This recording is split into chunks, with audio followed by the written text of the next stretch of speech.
Good evening, everyone, and welcome. We have met in exec session, and we have done the flag salute. We're going to do a roll call to get us started. Okay. Ms. White? Here. Dr. McCune? Here. Mr. Molinari? Ms. Corrado? Here. Mr. Shaw? Here. Mr. Talbot? Here. Mr. Omelanik? Here. Ms. Mohan? Here. And Mr. Lefkowitz? Here. Okay, I'm going to read the statement of public notice, which apparently is Mr. Markarian's favorite part of what I do. This is a regular meeting of the Board of Education of Berners Township.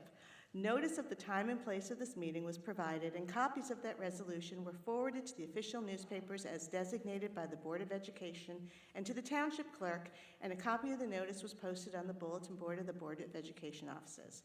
For those members of the public who cannot attend our meeting in person, a live stream link to the meeting is posted on the district website. We very much welcome input from the public. There are 2 times during regular meetings that the public is invited to speak. One time is early in the meeting before the board votes, when you may speak about any item that's listed on tonight's agenda. Towards the end of the meeting, there's another public forum to address any matter of public concern related to the schools. When you approach the microphone, please state your name and address. Each statement made by a participant shall be limited to 3 minutes duration. No participant may speak more than once during a given public comment session. The first public comment session will be limited to 30 minutes, and the second will be unlimited. In order to run efficient meetings and to allow maximum opportunity for members of the public to speak, the board reserves the right to set a different time limit for individual comments and the overall time limit for the public comments portion of the agenda. All statements shall be directed to the presiding officer. No participant may address or question board members individually. Please understand that the public comment portions of our agendas are not structured as question and answer sessions, but are offered as opportunities to share your thoughts with the board. The board and administration will respond to public comments to the extent possible. Any board responses to public comments will generally be addressed during board forum or committee reports. However, all comments are considered and will be investigated and addressed as appropriate. Please be courteous and mindful of the rights of others when speaking. Comments may not be abusive, obscene, threatening, or irrelevant. Please understand that students and employees have specific legal and privacy protections. The board is not permitted to respond in public to comments under students and employees. Please also understand that the board will not be responsible for the content of comments made by members of the public. Members of the public are cautioned that they are speaking at their own risk, and any personally directed statements they make may subject them to legal liability to the affected individual. If it's necessary for the board to go into exec session at the end of the meeting, we'll provide an estimated length of time for the session and whether any action is anticipated to be taken upon returning to public session. And with that, we are up to our student representative. MJ, do you have a report for us? Yes, I do. Hello, everyone, and thank you for joining us at our Board of Education meeting. As per my usual role in the Board of Ed, I'll be going over updates in our school community to inform the public as well as the board. First, in terms of within student government, we recently had our 2nd semester meeting with Mashio's Food Services. We want to put a huge thank you to Mr. Robert, the director, because not only did he implement our suggestions, but he truly went above and beyond in bettering our food. So our breakfast options are now experimenting with locally sourced and baked bagels. In addition, Mr. Robert has also worked on being really inclusive for students' religious as well as dietary restrictions. They have also increased the number of vegetarian options, which what we suggested, by 1 more dish per day. In addition, starting from early April, Mashias will start to have halal dishes as well as options for Muslim students. Especially as last Friday, many rich families celebrate Eid, this move toward accommodating for students' religion is much appreciated. To improve the healthy nature of our food, Mr. Robert is also bringing in new seasoned vegetables, fruits, and more from locally sourced farms starting the end of April. We are proud of the message to support local farms, in addition to improving the health quality of our produce. What I'm most excited for is that Mr. Robert has asked us to taste test some dishes, and I'm never saying no to free food. In addition, Ms. Howard's Talk Kind project, a project aimed at increasing kind dialogue, which many student governments, including myself, have participated in, our student committee has proposed many ideas to bolster community spirit, such as spirit weeks where students can dress up in celebratory themes. In addition, we are having school-wide activities being suggested, where different grades have to interact to play mini games and get to know each other. The objective of this project is to create a culture where students can focus on understanding people that are outside and different from their own values and beliefs, so that students can choose empathy and compassion rather than judgment and criticism of others. Okay, in terms of some important updates to our school. This weekend, our Rich Forensic Speech and Debate team has won the state championship for New Jersey Speech and Debate, championing 3 categories across team sweepstakes, speech, and debate sweepstakes. So our speech and debate team has won the state championship for the 24th year in a row since 2005. Some applause, yes! As a member of the team myself, I know that a lot of peers in the team put so much effort into becoming the future change makers of tomorrow, so I want to give a special shout out to that. In addition, our school is sponsoring a food drive to give back to the Somerset County Food Bank throughout the entire month of March, and we have accumulated massive food donations already. Our track and field team also went to New Balance Nationals tournament and broke several school records. And of course, as a senior myself, I cannot neglect to mention several opportunities and events for seniors that have happened recently. Several seniors are applying for the senior internship programs, a program granted by the Board of Ed as well as our Ridge High School administration to allow students to pursue pre-professional opportunities in lieu of half of their school day. In addition, of course, college season is nearing its end, with Ivy Day coming up and most regular decisions getting finalized. A lot of seniors are stressed at this time period, but the reason why I really wanted to bring this up is to highlight how students have been helping each other out during this time. And of course, Basking Ridge, we are known for being a competitive community, and the high education standards can be challenging to balance with student wellness. But what I'm noticing that at a time where seniors really have to stick together, we are providing words of assurance to one another, being respectful about each other's college decisions, and a lot of seniors are encouraging each other to move forward with their professional careers regardless of what decisions they get. So hopefully we can continue this culture of mutual support going forward. That will be all for the updates for today. I'm more than happy to answer any questions, and thank you for listening. Thanks, MJ, and congratulations to you. Does anybody have any, Dave? Yeah, just one other update I wanted to mention, that the other day I went to the middle school to see The Wizard of Oz. It was my first time going to the middle school to see a show, and I was just amazed by it. I couldn't believe that was our middle school. They seemed like so much older. The singing, the dancing, the costumes, the scenery, it was just so much better than I could have even expected. There's no way when I was in middle school I could have done anything like they did, so. Anyone else? Okay, we are going to actually come down and sit in the audience for the presentation, and then we'll come back up and to discuss it.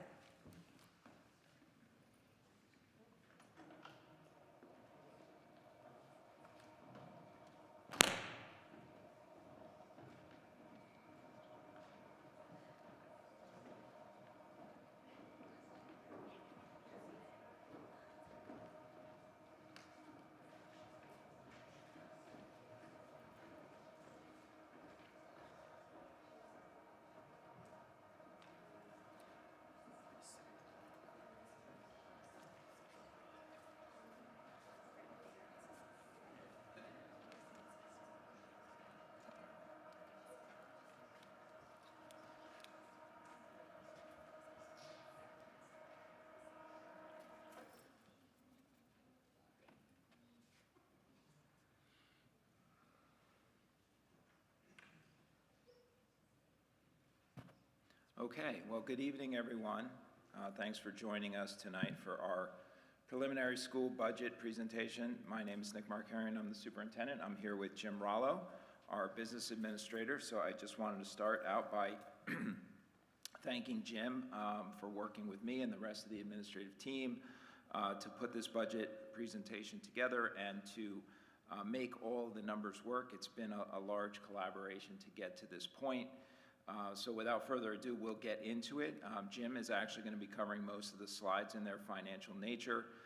But I did want to start just by briefly giving you a little bit of a sense of what our goals for our budget are for this year. Obviously, the biggest goal for us in this climate is to maintain programs and services. I think if anybody has been paying attention to what's going on around the state of New Jersey, and something Jim is going to get into the details about, you understand that we're in a bit of a crunch across the state for all school districts, in combination with a 2% levy cap and what's been going on with health benefits. So all districts in New Jersey are really kind of grappling with this, and we actually were a little bit early on having some of the worst of it, and that is really our health benefits for the current school year. When we stood before you here last year, we were talking about a 20-21% range increase in our health benefits. So a lot of districts weren't quite that high last year, but it seems like everyone's caught up to us and even surpassed us quite a bit. So we were, as usual, out in front and ahead of the curve, but not necessarily in a way you want it to be. But in any case, we'll be getting into the details of that, but it's always our goal when we think about our school budget. It's to put the students first. That's why we're all here, and we want to try to do the best things that we can do for the students with the resources that we have. So we want to maintain programs and services, and in so doing, achieve our mission, our philosophy, our goals, keep working on our strategic plans, and of course, simultaneously be good stewards of the resources in the community. You know, we understand we're all taxpayers. We know that we're talking about two of our most precious resources, our kids, and the financial resources to make life doable. So we understand how both of these assets are most precious to us. And one of the things I really want everyone to kind of keep in the back of their minds as we go through this budget presentation is to remember that the way school budgets are structured in the state of New Jersey, all resources that are not used in a given budget year go back to the taxpayers. Now, that doesn't mean you get a check at the end of the year that says, oh, you paid a little bit extra this year, here's $200 back, right? It doesn't work that way. But the resources are accounted for at the end of the school year. And if there's some extra, if you will, at the end of any given year, those resources are put in things like required fund balance to be budgeted in future year budgets as tax relief, okay? The law protects your tax dollars. It has to be used for tax relief, or in some cases, you might see some of that at the end of the year being put into a reserve account. Well, that reserve account, sooner or later, will be used to benefit the community in the form of some other expenditure that saves money from taxpayers at a future date. So please understand that as we look at these numbers and keep that in mind. So we want to minimize our tax increases. We obviously scrubbed the budget to reduce expenses. We are instituting or proposing to institute with this budget an activity fee that we will get into a little bit more later. We will take advantage of all the grants that we can. We thank our parent organization, the BTEF. They are starting up a grant program for the first time this spring, which will provide some nice resources in project grants for our staff. We will budget required fund balance. I was talking about that a minute ago. When you have some extra funds, the law requires that those funds be put into future year budgets for tax relief. We're doing that. We are grappling with some loss of state aid. Jim will get into that when he talks about the revenue slide. We are looking to maximize miscellaneous revenues, and of course that would be things like interest on savings accounts. In fact, those activity fees will kind of fall into that category as well as miscellaneous revenue. And we will utilize reserve funds. Again, those are funds that help us with this budget using tax dollars that have been collected in the past. So with that, Mr. Jim is going to get into the details. Jim? All right. right, so we started building this budget a little bit unusual than our typical budget development cycle. We actually started talking about this budget before we had, we started discussing the 26-27 budget last spring before we technically adopted the 25-26 budget, because we could foresee the cost drivers and health benefits in particular was going to pose a problem not only in the current year, but that was going to have a knock-on consequence. So way back in the spring of last spring, we realized that it would be in our best interest to manage the budget to reduce expenditures via attrition where possible. And so that went into place from a very, very early decision point. In the summer, usually when we're starting the budget calendar in a normal year, and starting looking at capital projects in particular, which is the first phase of budget development, we tried to get our arms around how much this health benefits cost center was going to impact the budget, and how would we handle that. So the Finance Committee and the board made the decision at the time that we were going to manage it the old-fashioned way, without a separate proposal to fund operating, or we're going to use cost-cutting, look for new revenue streams, use grants where possible, and live within the cap and any cap adjustments that would be allowed to be taken for health benefits. So that decision was set in August, and then we just had to continue to work at reductions and funding opportunities along the way. In December, our administrative team submits their budgets, and we start looking at those documents. And then it gets to the meat and potatoes in January. We start looking at our revenue estimates, which this year was a challenge for us, because we had a revenue that was decreasing in our projection. Because of the 24-25 budget year finished very, very tight. We spent about 99.5% of that budget down, which didn't leave a lot of money to carry forward as fund balance into this 25-26 year. So that creates a revenue hole. So we weren't starting at zero and adding percentages onto the levy. We're actually starting below zero and having to catch up and go above that. So when we looked at going 2% over last year's levy and looking at our expenses, the gap between those two areas was $6 million. So the state allows us to take an automatic health benefits adjustment. If the cost increases is driven by health benefits, there's a formula for which you can take an automatic cap adjustment. So we realized pretty quickly that was going to have to be taken, and pretty much most of the suburban districts in the state this year are doing the same thing. And we also had a year of expiring bank cap, and this was unused tax levy from 3 years ago, where the board had not raised taxes in that year. You have 3 years to make use of that if you need to. And so between the health benefits adjustment and that expiring back cap, we could get almost there, but we still weren't there. We still required additional cost-cutting measures, which in March we realized that number would need to be about $1.5 million, and then we would need some new revenues. And we'll be talking about that a little bit. We're going to have to generate some funds from activity fees.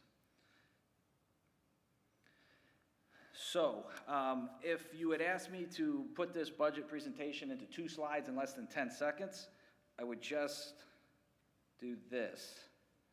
Just forward and backward. It's not really going forward and backward. It is. Okay. So this is the current year, salaries, benefits, and other, right? Most school budgets are 75% salaries and benefits. It's common across boards of eds in the state. This is the current year. This is next year. The benefits portion gets bigger at the expense of the other portions. That's the simplest way to put it. Benefits, the health benefits cost is cannibalizing other cost centers in the budget. And you know, in a nutshell, that's the biggest talking point of this budget. Is we'll go through all of the spending areas in a few other slides, and you'll see they all pale in comparison to the increased costs in health benefits. So what does the operating budget look like? It's $3.2 million higher than last year. It's 2.81% increase. It's fairly small. If we say, what are the big cost categories that are driving that increase? Well, here they are. 3.2 million increase, 3 million, a little over 3 million is in benefits. That's almost the entire thing. Everything else is, fairly small potatoes. Salaries is only up $393,000. That's on a cost center of $68.6 million. So the reason that's so low is because there's positions that have been eliminated due to attrition to keep that number that low. Out-of-district tuition, those costs go up every year. They're not that crazy, though. They're fairly reasonable. Utilities, we've seen that on our own personal utility bills. The utilities are rising. Our custodial and grounds contract that we rebid last year, that has built-in escalators in there, but again, fairly reasonable. And in order to get the budget to work, to balance, we went pretty aggressively looking at the discretionary spending, supplies, some software and services here and there. And across all those other centers, we shrunk them over $500,000. So it's a pretty tight budget, and it's almost entirely health benefits. There's, operating-wise, what's happening, that's basically the story in a nutshell. Why is that happening? Is a little bit of history. We're pretty far into the transition of Chapter 78, from Chapter 78 to Chapter 44. When Chapter 78 went into effect, it basically took the Health Benefits Cost Center and set up a 80-20 split between employees and the Board of Education. That's really what enabled 2% levies to be possible, because you had this cost center that was part of it was getting picked up by the employees. After, when Chapter 44 went into play, instead of 80-20 split of whatever the cost of health benefits were, it became that the employees, what they were paying, that was going to be now tied to their salary, and then the rest is going to get picked up by the Board of Education. Well, if the cost of health benefits had only gone up at fairly modest amounts, 3 to 9%, it probably wouldn't have been a big deal. It probably would have been fine. But when the cost of health benefits industry trend went up 20, 25, 30%, this cost-sharing structure is crippling for boards of education. And it's why you're going to see in the next few months each district coming out, taking the health benefits adjustment, also reducing staff, because it's the only way when the board has to absorb most of the increase in cost, and you're getting a 25% increase, it's the only way forward. The other part of the Chapter 44 that is a challenge for boards is it said once the law goes into effect, there should be no changes in plan design for 7 years until December 31st, 2027. Very bold decision, but when was the last time you made a decision, a big financial decision, and said, I'm never going to look at it or think about changing it for 7 years? Generally doesn't work that way. It hasn't worked well for Board of Eds now. So the way the law is written now, all the boards have to wait for it to sunset to be able to look at the plan designs, to sit down with labor and management and say, hey, is there an opportunity to reduce this cost and negotiate how to divvy up the savings? Those conversations, which used to be able to happen on Chapter 78, right now can't happen under Chapter 44. They're precluded by the current statute. And any employee after, I think it might have been July 1st, 2021 or 22, they automatically go into a Chapter 44 plan. So each year, Board of Eds have more and more employees on the Chapter 44 plans that increase the cost for the board. So this is more or less a very similar slide to last year. What you have here is the blue line is claims. We're self-insured, and the red line is the employee benefit contributions year over year. And what we have to do in our budget is basically budget the gap between the two lines. That's what goes in the health benefits line. Difficult to see, but between 26 and 27, the red line is tilting down ever so slightly, because as we have staffing reductions through attrition, there's less staff contributing. So the costs are still going up, but fewer staff, fewer contributions means the gap that has to get budgeted increases. So certainly a budgetary headwind. What does it look like in real numbers? This is not a graph of the S&P for the past 500 years, although, or for the past 5 years, but it could certainly maybe double as one. Our budgeted cost in health benefits was $11.5 million in the 1920 year. 26, 27, we're looking at over $21 million. It's almost doubled. There's just no way to sustainably absorb this cost in a 2% world. It's impossible. It's not really possible taking a 3% health benefit adjustment because you still have your other utilities and inflation and salaries going up too. So this is, this is the biggest problem facing school budgets. The only silver lining to this problem is that it's so big and so widespread. People have acknowledged it. The governor has acknowledged it in her budget address and realized it's something that has to get fixed. So that is the silver lining. However, that fix will not come in time for the 26-27 budget, and the only hope is that for the 27-28 budget, there'll be a new set of legal reality for boards to somehow, deal with this cost center.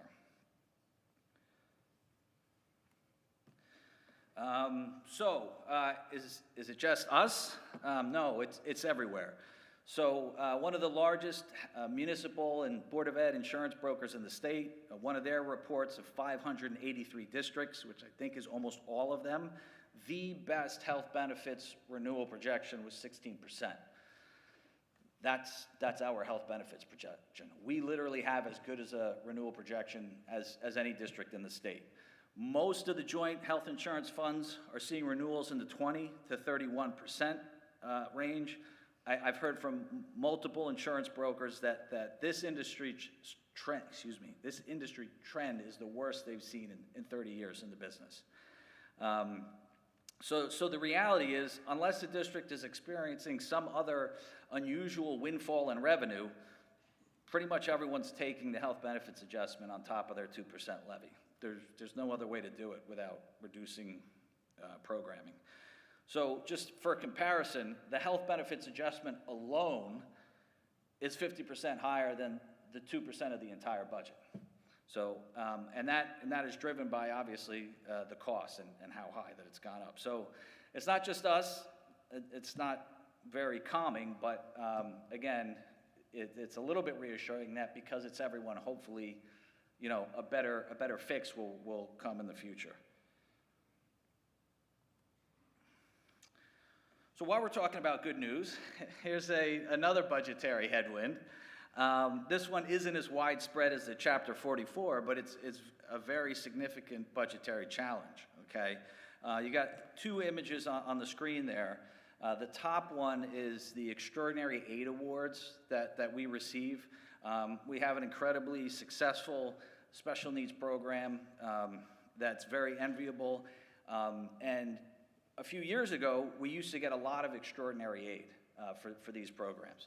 And so it was a manageable situation. If you look in the 2021 year, we would get on $6.2 million worth of programming, we would get about 5.5, a little bit more than 5.5 million back for it. So we were getting about 90% of the cost back, okay? Not a terrible financial gap to bridge.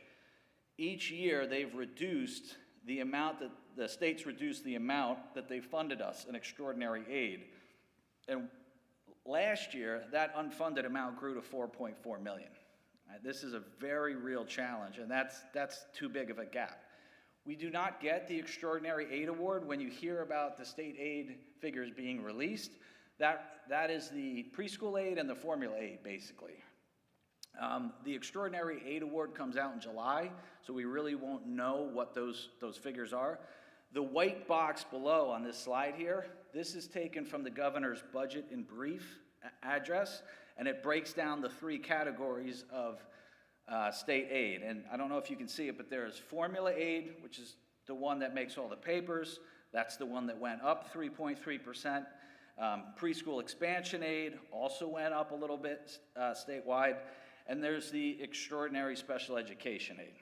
Now, this is the one that's most concerning to us, because as you can see in 24-25, we had 9.2 million of eligible expenses. That 420 million did not change. There was a 0 increase in the state's budget.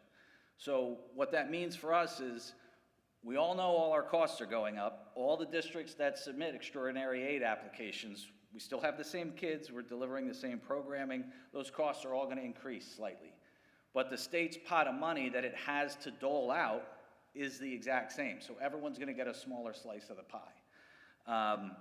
And this is gonna be another budgetary headwind that we have to account for. So that's why there's 2 major areas in the resolution. We have number 8 on the agenda today. We have a budget adoption and also a resolution to kind of advocate for the budgetary, addressing these budgetary challenges that districts have. One of them is Chapter 44, and the other one is the Extraordinary Aid Award, because it's that 4.4 million that's unfunded in 24-25 has to get borne by the rest of the budget if that aid isn't there. If our costs go up above 9.2 and the rate goes down below 0.51, which I expect it will, because again, the state held the funding flat, the unfunded number for us is gonna climb even higher.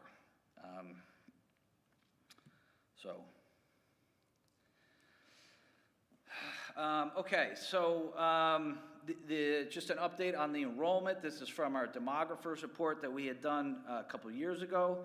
It looks like he got it about right. We're maybe a little bit lower than where he had us at, maybe by about 30 students, which in a situation where you're looking to kind of reduce expenditures via attrition is not a bad thing. It's actually kind of helpful that it's a little bit low rather than a little bit high. But we're in that kind of period where we're going to be pretty stable projected for the next for next year before we start to uptick ever so slightly. So it might be a thing to do another study in a year or 2 and see where we're at, but we're about where we need to be to do the types of cutting that we have to do.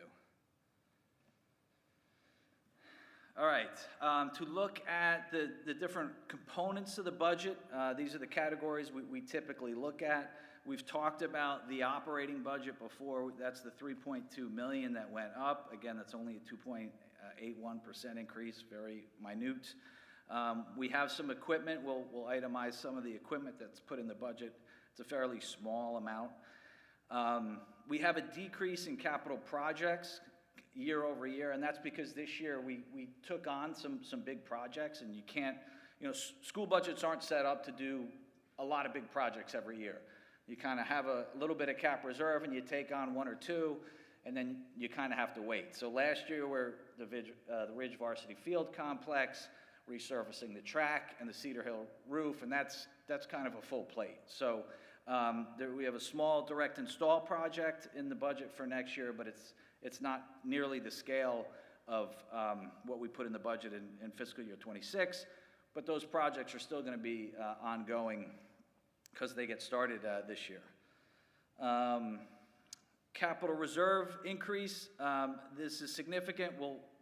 I'll explain this a little bit more in one of the later slides of what's happening there. Federal grants, they're very similar to last year. And the debt expenses, those are set by your last debt service that you passed.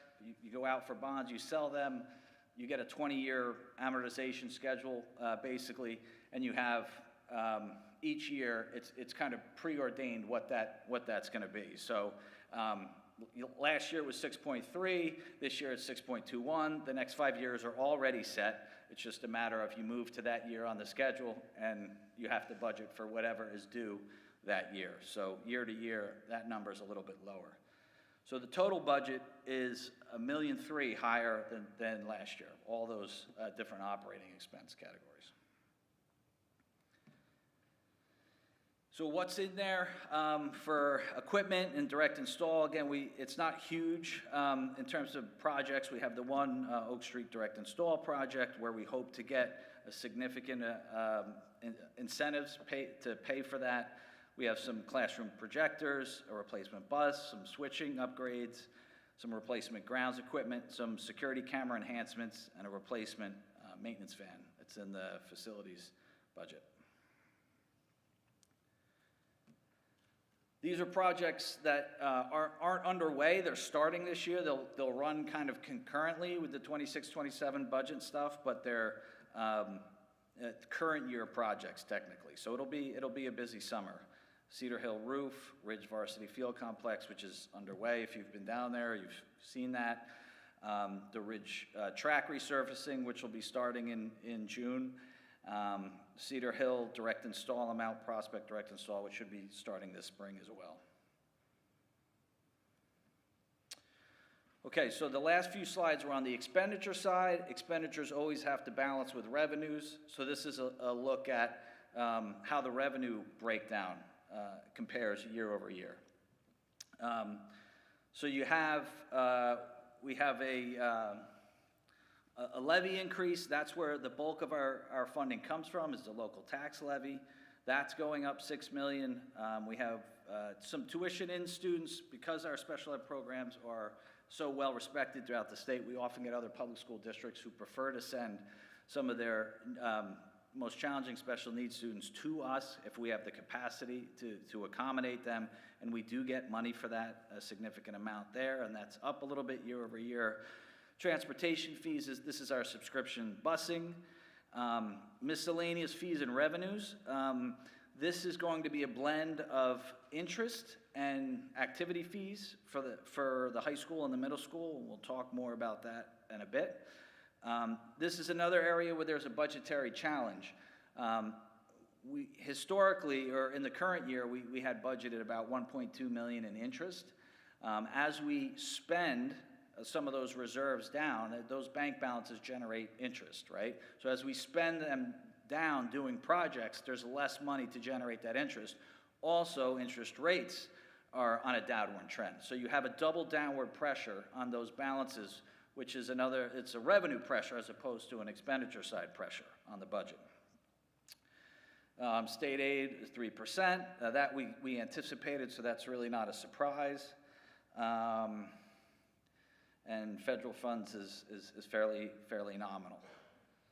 So the other big delta here is budgeted fund balance. Again, as Mr. Markarian said before, all the money that a school budget raises ultimately goes back to the taxpayer one way or another. Sometimes it's budgeted fund balance in the immediate next budget. Sometimes it goes in the capital reserve, and it gets used to lower the debt service levy, which we're going to see very shortly. Other times it goes into maintenance reserve, and that balances the operating budget. So it always comes back to the taxpayer, and we're coming farther and farther away from those years where we generated a lot of surplus, and that's why 25-26 had a lot of fund balance and reserves. A lot of those capital projects we talked about, the varsity field, the Ridge track, those came from those reserve balances, right? So we didn't have to use tax levy money to pay for those. So, and again, we total at $130 million because revenues always have to match expenditures. Okay, so debt service slide. This is a new slide for the budget. Usually, there's nothing to talk about on the debt service side. The Board of Ed goes out for bonds every 20 years or so. The schedule gets set, and you pay them down per year. Usually at about the same amount. It's not very exciting. It usually doesn't justify a slide in the budget presentation. However, this year we're doing something a little bit different, so it's worth taking the time to walk through.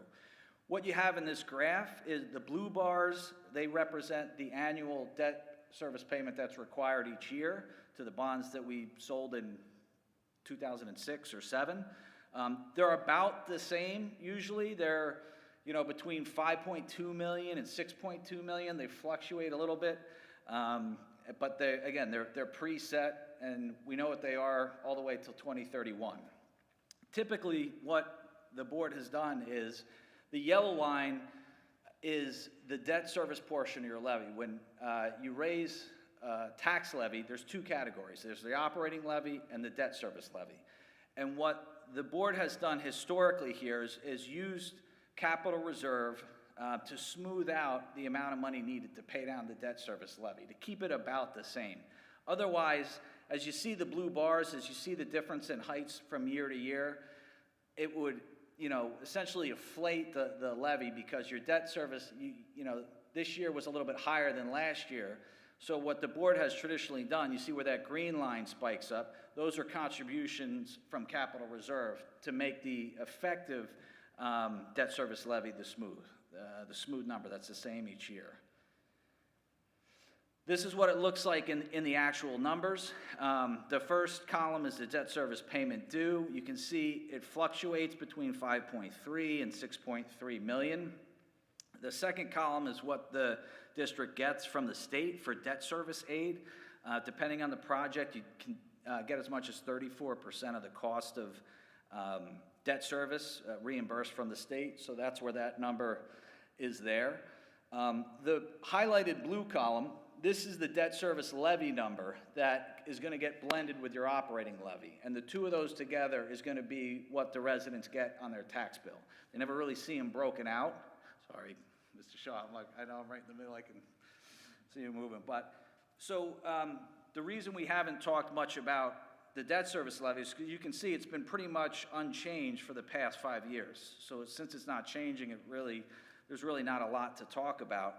We have made contributions from capital reserve to smooth that out in 23-24 when the amount due was $6.4 million. We made a $500,000 payment from capital reserve to keep that debt service levy at $5.1 million. 24-25, we didn't need to make as much to keep it at that $5.1 million, but between those 2 years, that's basically a 0% increase on the tax levy. Again, 24-25 the last year, another 0% on the tax levy. It required a contribution of $479,000 from capital reserve to make that happen. And now here is where we're doing something different. This is the biggest contribution of tax relief from capital reserve that we've made in some time, and that is a $1.2 million deposit from capital reserve into debt service. So because the debt service levy year over year is going to drop from $5.1 million to $4.1 million, the effective tax levy is going to be lower than it would normally be. Okay, so we're using some of those reserves for tax relief, and specifically $1.266 million in capital reserve for that tax relief. So in all, in the last 4 years, there's been over $2 million in tax relief, but this year is definitely bigger than as is typical. But again, we've never had health benefits at these levels either. So it seems like the right time to balance. It's an extreme year for health benefits costs. It's the right time to level that out with a contribution from capital reserve. Just a kind of refresher of the reserve accounts that we have. We have 3 types. We have capital reserve, which we use to fund capital projects, and also you can use them to pay down the debt service levy in a given year. Which we've done both in recent times. You have your maintenance reserve. There's sometimes a little bit of confusion about how is this different from capital reserve, but there are different types of projects. Maintenance reserve is just kind of the rehabilitation or repairing of an existing thing, not the creation of something new. You couldn't do an addition from maintenance reserve, or a brand new asset could come from maintenance reserve, but you could resurface an existing track that you were keeping the base or something like that you could use maintenance reserve for. And then we also have an emergency reserve, very important being self-insured, because we pay whatever the claims are. So we have to have funds on hand if the claims are, extraordinarily high. Also, if we were ever in a situation where we wanted to leave being self-insured, you need to keep funds aside for any prior claims. If we were going to go into a new joint insurance fund, the new fund won't take your prior period claims. So you have to have cash on hand to pay out those old claims. So as a matter of practicality, if you're self-insured, you really want an emergency reserve for that purpose. We tapped that in the 25-26 budget to the tune of about $500,000. This year we were able to do it without tapping that, but it's for being self-insured, it's a very good thing to have. And if you recall, at one of the finance committees, we looked at how have we done being self-insured. We compared what we would have cost being in other joint insurance funds in the state or being in a traditionally insured program, and we saved a considerable amount of money by being self-insured. So we still feel it's the best place to be. But you always want the flexibility if things go really, really bad to go into a joint insurance fund just in case, and the emergency reserve allows you to do that. Okay, so back to the levy recapitulation altogether. So the operating levy, which is typically the levy we focus the most about in traditional budget presentations, our 2% of the operating levy is about $2 million, $1.9 million. The health benefit adjustment, this is the automatic adjustment that you're allowed to take for your health benefits costs, is $3 million. Every time I see those numbers together, it is just stunning that the health benefit adjustment is more than the 2%, but I have to get over it. The expiring bank cap that we have, this is $1 million. This is unused tax levy from a few years ago. If it's not used this year, the board can no longer use that. So that's about $1 million. The additional money coming from capital reserve towards the debt service levy, that's an additional tax relief of $950,000. So if you add all of those together, your effective rate is going to be 4.98%. So that's what's going to drive the school portion on your tax bill when you get it, the next tax bill that you get.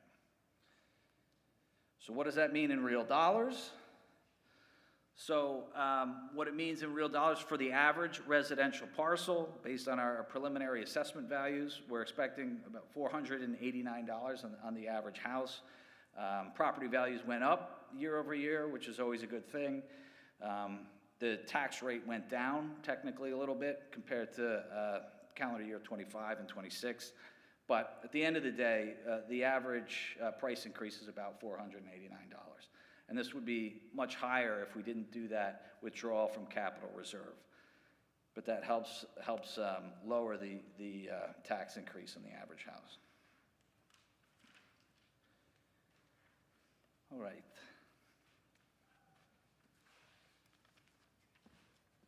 Okay. Thank you, Mr. Rollo. So next steps, we, as Mr. Rollo spoke about and I mentioned as well, we have been working on generating the necessary savings to get this budget to balance with staffing changes that really began almost a year ago at this point. In that process, the goal is to not eliminate programs. We have been successful in doing that. We have, of course, to deal with our spring scheduling season, which can sometimes fine-tune a little bit what's going on with positions depending on what types of electives students might take.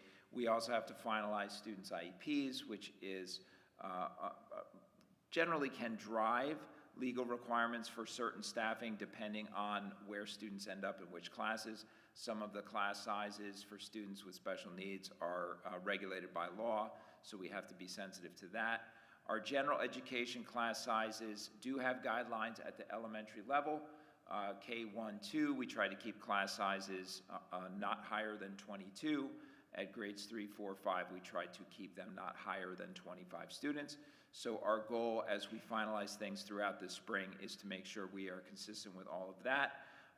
We are taking advantage of staff resignations and retirements, and we have been doing that, as I mentioned earlier, since last spring. So will we have to have some folks that we have to let go for reasons of economy? Yes, we will. But we are trying to make sure that we use every possible resignation or retirement first. By law, we have to get our budget submitted to the county office by March 26th, so we have to do that probably tomorrow. And then we have our public hearing on the budget, which will be on May 4th. And finally, we have to develop a system for processing activity fees, because that will be new for our district. It's not uncommon, other districts have it in place already, but it will be new for us. So that's what's on the slate for our next steps and our work forward. Thanks for your attention. I know board members are going to come back up if you have comments and questions that you want to raise. Thank you very much.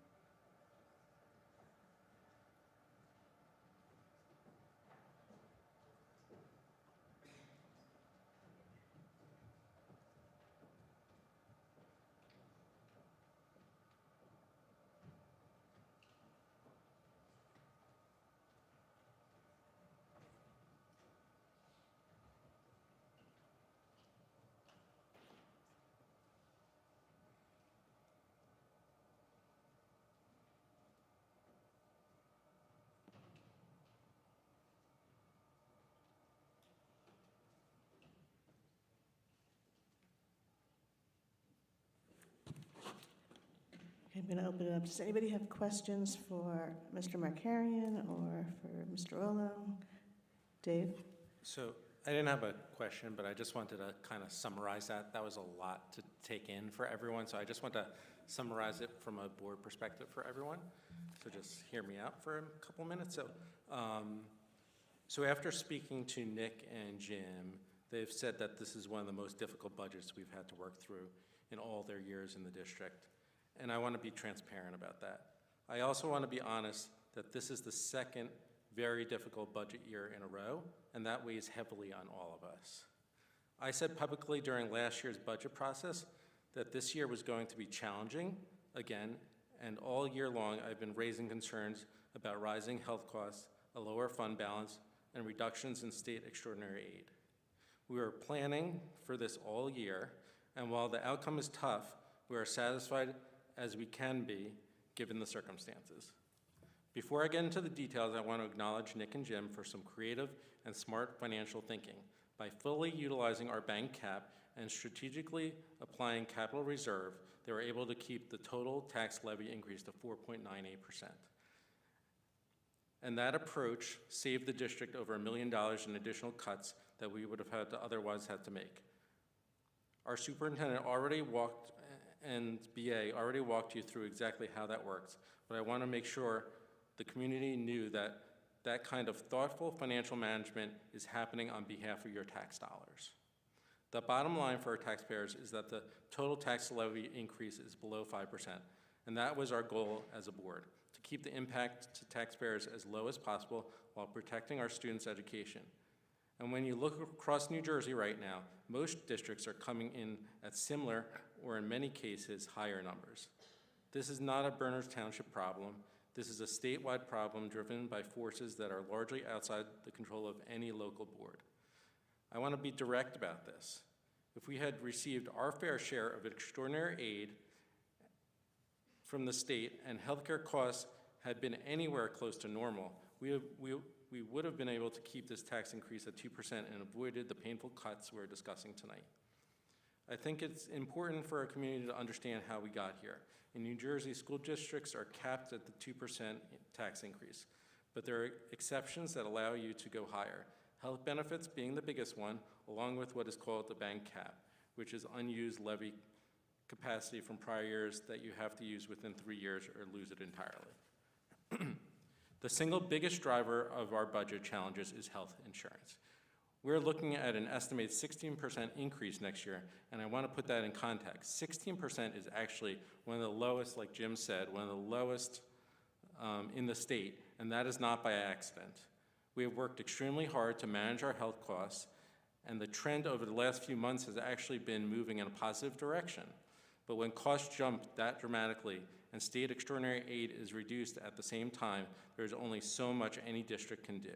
Tonight, we are also passing a formal resolution urging the governor and the legislature to repeal or reform Chapter 44 and to restore extraordinary aid funding to districts like ours, because we want the state to hear directly from the Berners Township that their actions have real consequences for our students, our staff, and our taxpayers. I also want to speak to the topic of staffing, because I know it is on a lot of people's minds. We have had to make reductions, and that is never easy. I do want to be clear, though. Many of this year's reductions are the result of retirements and staff who have left the district on their own, and wherever possible, we have simply not replaced those positions. That is the most humane way to reduce costs because it avoids having to let people go. In many cases, we have already quietly absorbed those departures and figured out how to move forward without those positions. There are also some additional positions that may still be on the table as we finalize the budget. And I want to be clear that nothing is final at this point. Last year, there were some positions that were identified early in the process that were ultimately saved as the budget was finalized through retirements, departures, and other savings we found along the way. The same could happen again this year. We will do everything we can between now and the final budget to minimize the impact on our people.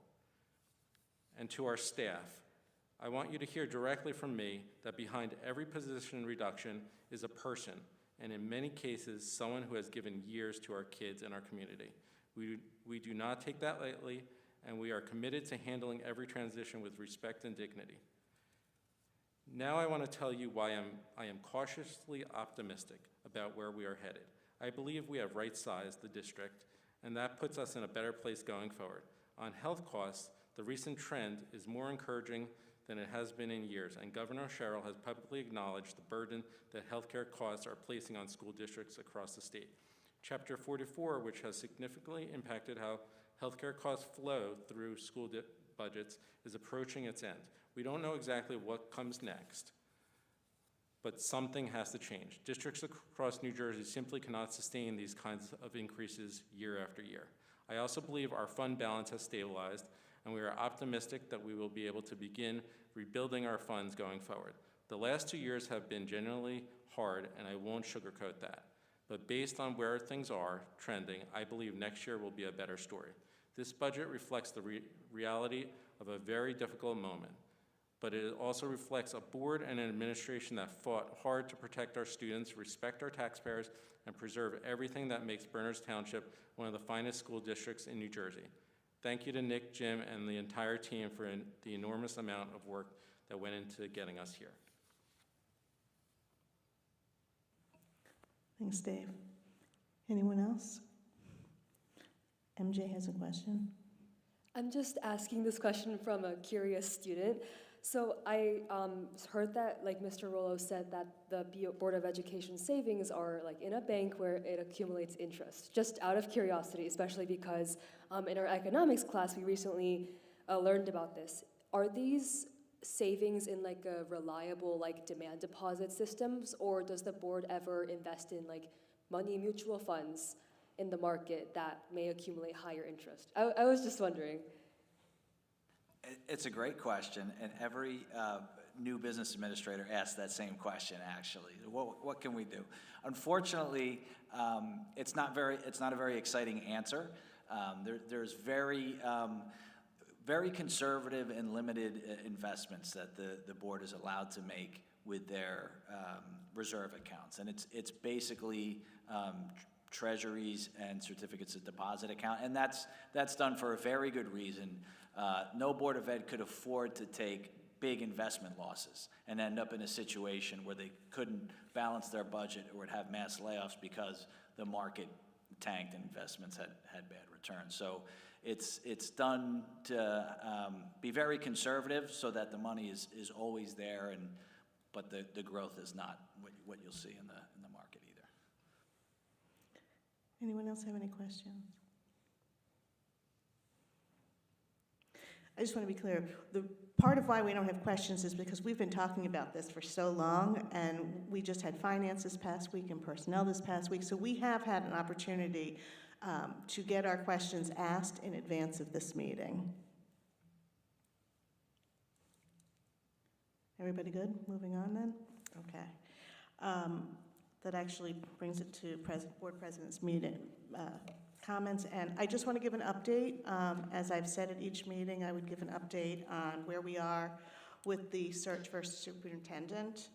So I just want to update you on that the first round of interviews were completed earlier this month, and the full Board of Education completed second round interviews during executive session earlier this evening. No individual will be named until they're placed on a Board of Agenda meeting agenda for approval, which we hope will be sometime this spring. Until then, the board will work with council on contract terms that must be approved by the Executive County Superintendent of Schools before anyone can be appointed as superintendent by the board.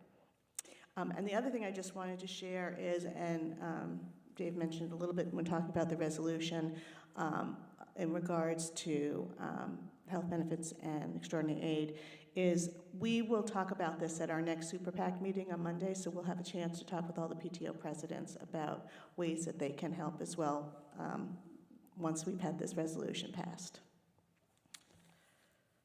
Okay. We're up to superintendent's report, and there is one item.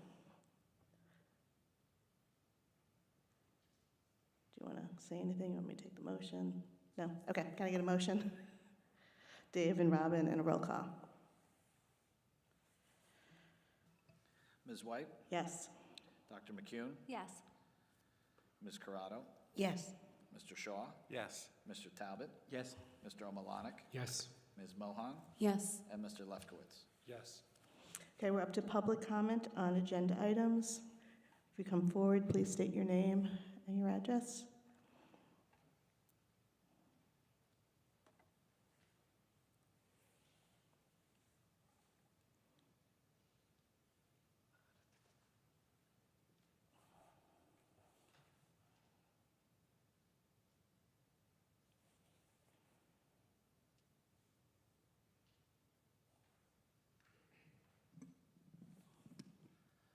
Hello, thank you so much for the presentation and the transparency into the numbers. Frank Klaus, 18 Owens Court. Really appreciate the transparency and the depth that we went into. Really appreciate the push to challenge Chapter 44 and what that means. Would very much appreciate a bit more of an education as to what is driving these healthcare costs up. As a second year with double-digit growth, I know my pay's not gone up 2 years in a row, double-digit growth, and wondering if this is something that can be challenged or pushed back. Would be happy to get a bunch of parents together to start emailing Congress people and people in the state to say, you know, what is going on with healthcare costs.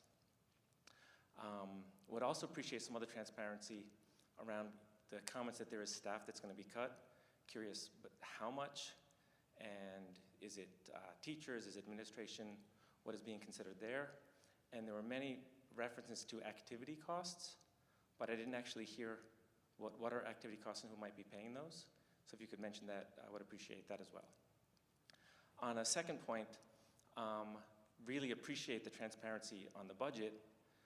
When you talked about choosing a new superintendent, you said you're interviewing people. I think the community would like to have some kind of transparency into that as well. What are the criteria that are being considered? Mr. Markarian doing a great job. What is it that we're looking for in the new, and how is that being found? Would hope that the community is being welcomed to give their comments and to be involved in that. So would like a little bit more transparency there, please. Thank you. Thank you.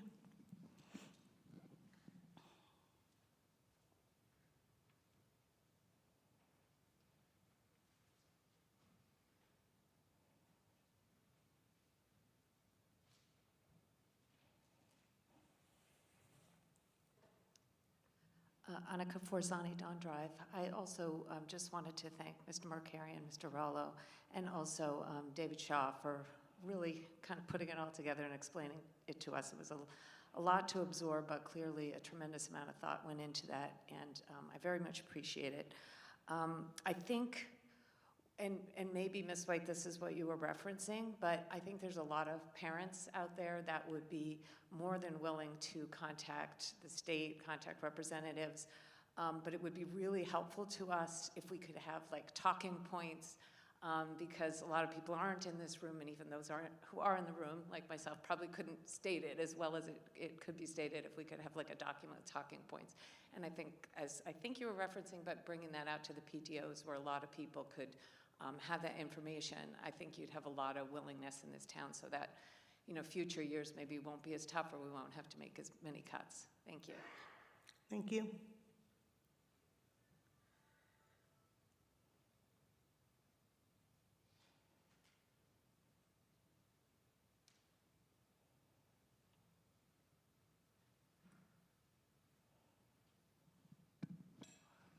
Hi, Faisal Chaudhary, 95 Woods End Drive. This comment is more in regards to the superintendent search. And it was actually brought up in your presentation, Mr. Rollo, regarding the demographic study from November 2023, if I could bring your attention to that. As noted in that evaluation, the demographics of Burtis Township are evolving. The next superintendent should be in step with these changes and not just acknowledge them, but actively devise policies and guidelines to accommodate these changes. No better example can be found in the school calendar. With the recent addition of Lunar New Year and with the designated holidays for Eid al-Fitr, Diwali, and Rosh Hashanah upcoming, the district is palpably changing for the better. The new superintendent should be made aware of this if he or she hasn't already during the interview process, and be asked how they can continue to facilitate these changes through further administrative and staff understanding and training. I appeal to the fresher faces on the board. Like you, I have relatively young children in this district. The future superintendent should be someone who can lead the administration and be an example to follow. She should be empathetic to the children and their needs, and not someone purely bureaucratic and administrative. I look to yourselves to make a considered decision that will benefit the district collectively, and I thank you for your consideration of my thoughts as you conduct your search. And yes, I'd also like to second the other speakers who talked about what other guidelines can you give us in order to reach out to our representatives to try to get to a point where we can balance our budget. Thank you. Thank you.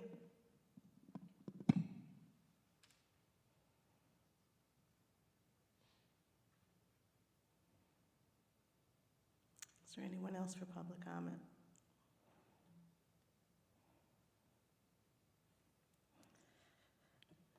Okay, with that, I will close public comment, and we're up to approval of minutes. Can I get a motion?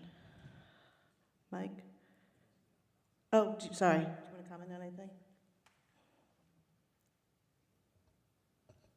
Okay, so just trying to provide a little information where possible here. So with regard to what is driving healthcare costs, you know, obviously healthcare costs, since we pay our own claims, they are going to fluctuate as a function of people's individual claims or any lives that are covered by our health insurance program. So naturally, some of that fluctuation is just life.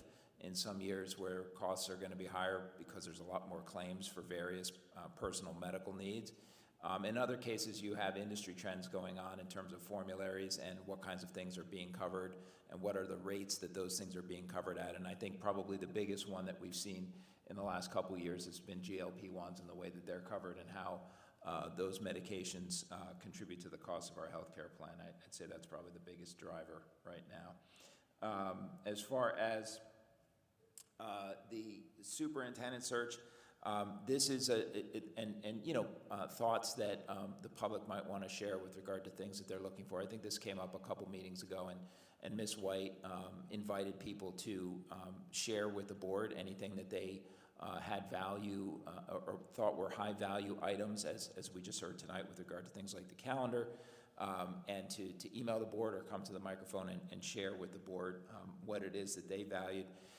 Because truthfully, it is the job of the board to hire the superintendent. That's one of their very, very, very important jobs, obviously. I think Mr. Giacobbe spoke to this a little bit as well.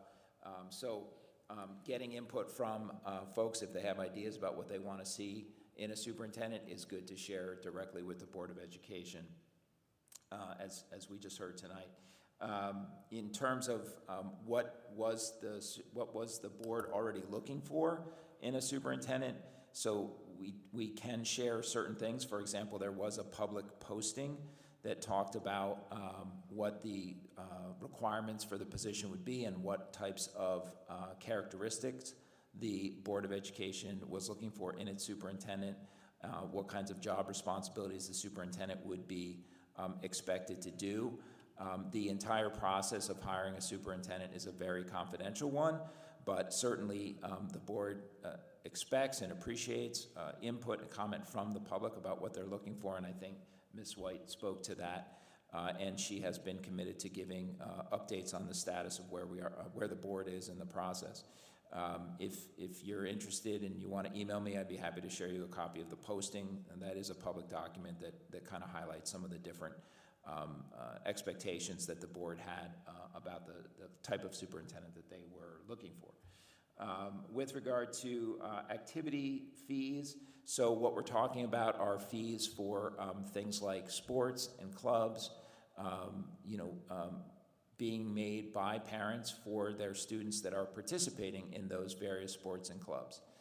So we're working with the Finance Committee. We have some draft ideas of how we can achieve $500,000 of revenue in that regard, but that's what you're talking about. And students that are playing a sport, students that are members of a school club, a parking, for example, at the high school, there's a fee-based system for that.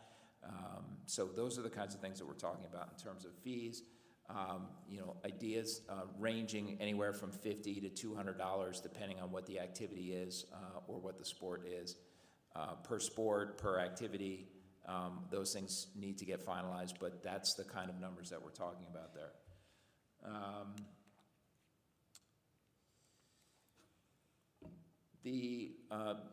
Ms. Forzani asked about the resolution for Chapter 44 and some talking points, and you are correct. That's something that is on the agenda for next week on Monday to kind of work together collaboratively and come up with a message that might be helpful and easy for people to share. I will start with a draft to kind of get the conversation started, so I'll put something together and we can fine-tune that kind of as a team at that meeting.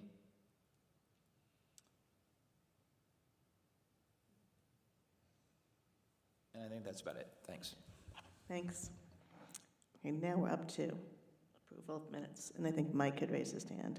So, roll call. Second on that? Oh, Janice? Yes. Second. Ms. White? Yes. Dr. McCune? Yes. Ms. Corrado? Ms. Corrado? Just say yes. Sorry. Mr. Shaw? Yes. Mr. Talbot? Yes. Mr. Malonic? Yes. Ms. Mohan? Yes. And Mr. Lefkowitz? Yes. Okay, we're up to finance. There are 16 items. Dave, is there anything you want to go over? Yeah, just 3 quick ones. So number 5 is the budget. Obviously, we've gone through that. Number 8 is the resolution, which we discussed. And then the one other I wanted to mention that I think Jim mentioned during his comments, but real quick, we have a direct install program at Mount Prospect that just came up, and it's a great benefit. So we'll be able to reduce and replace a couple boilers and the LED lighting in Mount Prospect. It's going to be 70% covered by the utility company, and then the rest of it will be at a 0% interest over 5 years. So really can't do much better than that, so that we're very happy with that. But those are the 3. Great, and finance just met, so there'll be a report next time. Can I get a motion? Smriti, Janice, and a roll call. Ms. White? Yes. Dr. McCune? Yes. Ms. Corrado? Yes. Mr. Shaw? Yes. Mr. Talbot? Yes. Mr. Malonic? Yes. Ms. Mohan? Yes. And Mr. Lefkowitz? Yes. We're up to personnel. Is there anything in the report that you can? It's just that we interviewed people for the superintendent position, which you already said. Okay. There are 11 items. Can I get a motion? Brett, Smriti, and a roll call. Ms. White? Yes. Dr. McCune? Yes. Ms. Corrado? Yes. Mr. Shaw? Yes. Mr. Talbot? Yes. Mr. Malonic? Yes. Ms. Mohan? Yes. And Mr. Lefkowitz? Yes. We're up to policy. There are 2 items and a report. I'm going to do the report first. Nick, were you going to Oh, are you doing do it? that one? Okay. Okay. Okay, so the policy committee met on March 12th. The main agenda item that was discussed was related to modifying the 2027-28 and the 2028-29 school year calendars in order to accommodate the Lunar New Year holiday that will be added to those calendars. So draft calendars have been provided to board members for their consideration. There is no motion on the agenda tonight to accept those calendars on first reading so that the board has an opportunity to consider the implications of the tweaks. And then the policy committee will meet again to discuss putting those calendars on for first reading probably in April. And then the other policies that are on the agenda for tonight are the guidelines for the use of the sound system and lighting, which has gone through a couple tweaks based on Board of Education member feedback, and at this point is ready for first reading. And then the second item is for the school year calendar revision to accommodate Lunar New Year, which is on for second reading as item number 2. And that's it. Any questions? Okay, you need a roll call? A motion first. Sorry. Dave? Second? Seerthy, and a roll call. Ms. White? Yes. Dr. McCune? Yes. Ms. Corrado? Yes. Mr. Shaw? Yes. Mr. Talbot? Yes. Mr. Omalanik? Yes. Ms. Mohan? Yes. And Mr. Lefkowitz? Yes. We're up to curriculum, and I know there's a report. Yes, I do have a report. The curriculum committee met on March 4th. There were 4 items that were discussed. The first was testing update, and Ms. Fox provided an overview of the Cambium assessment, which is an adaptive version of the standardized tests administered statewide for the first time this year, grades 3 through 9 and grade 11. The adaptive nature of these assessments has required schools to make some changes with regard to testing space and scheduling times. 11th grade students took the test last week over the course of 5 days, and students must take this NJ GPA test in order to meet the graduation assessment requirement. Students in grades 3 to 9 and 11 will take the New Jersey Student Learning Assessment during the testing window of April 27th through May 29th. Specific dates for each building and grade are posted on the Bernards Township School District Assessment Calendar, which is linked in the minutes. Parents will be notified by email of all scheduled testing dates. Ms. Fox also provided a tutor.com update on the usage report for the month of February. Tutor.com is an online tutoring program that the district provides at no cost for students in grades 6 through 12. Compared with January, February usage was down from 107 to 68 engagements. Students mostly use the service for science and math. The committee will continue to review the usage report monthly to determine whether to continue providing the service for 26-27 school year. Ms. Fox also provided a middle school scheduling project update. The district continues working with Velez Consulting, who has previously consulted on elementary scheduling. The focus of the work for William Allen is twofold. 1, to optimize the use of Genesis for scheduling purposes, and 2, to provide recommendations for improving programming and identifying cost savings opportunities. A variety of scheduling options are being explored, and the administrative team will update the committee in late spring. We also discussed the ESEA title grant funds, and Ms. Fox reviewed for the committee some of the federal funding that the district receives under the Elementary and Secondary Education Act and how the funds are used in our district. She pointed out that ESEA funds are to be used strictly to supplement and not to supplant existing school programs. The allocations are listed in the table below, which is linked in the minutes. And among the funds we received, the district has used funding as follows. Title I, Part A is for academic support, such as the district's Btboe screener and training and resources for elementary teachers on the Envision Math program. Title II, Part A is for effective educators. These funds have been used to provide professional development for school staff, for professional courses, for school culture and climate research that schools have done with the College of St. Elizabeth and Rutgers. Title III is for English language learners, providing tutoring and translation devices and services for the district's English language learners and immigrant populations. Title IV is for student support and enrichment, including STEM, social emotional learning, Bridge Gives Back, and the implementation of restorative practices with Greg Lucas of Joy Roots. So the table provides specific details regarding how much funding is available under each of these programs. And the final discussion item was College of St. Elizabeth and Rutgers partnerships that the district has. Dr. Hosseini discussed with the committee the work that Mount Prospect School did with College of St. Elizabeth and Rutgers from 2013 to 2016 regarding school culture and climate.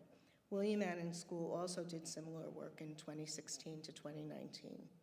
Dr. Hosseini emphasized the value of having a partner in College of St. Elizabeth who could provide an objective viewpoint and offer suggestions that works successfully in other schools and districts throughout the state.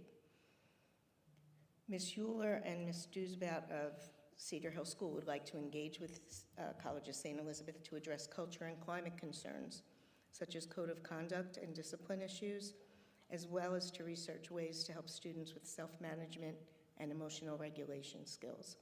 They've identified potential participants from the Cedar Hill community to serve on a school culture and climate committee and hope to have an introductory meeting in March. The committee supports this project.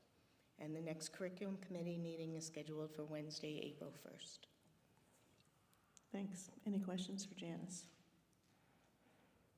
Okay, we're up to wellness. I don't think there was a report. The report, we're meeting on Thursday. Okay. Facilities, there's nothing, right, Jim, because you haven't met? Next meeting is April Okay. 2nd. Liaison reports, does anybody have a report? Mike? I was just going to say, for the Municipal Alliance, we're meeting again in April, but a couple things I always like to remind. The big 5K is June 7th. Sign up. It's only $20. It's extremely cheap. June 7th, right at Pleasant Valley.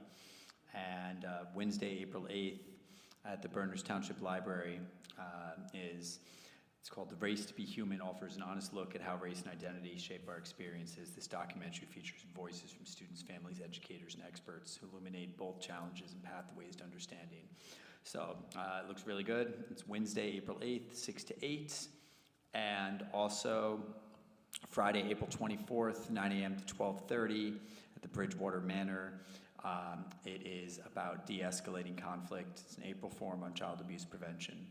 So I think all of them look very good. Try to come and beat me in the 5K, please.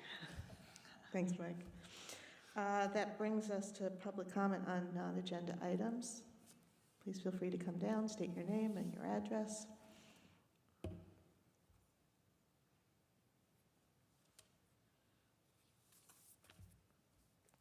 Anyone? Okay. I will close public comment and bring us to board forum. Is there anything anybody has that they would like to discuss this evening? No? Okay, with that, then I would like to get a motion to adjourn. Dave and Robin. Thank you, everyone, for coming.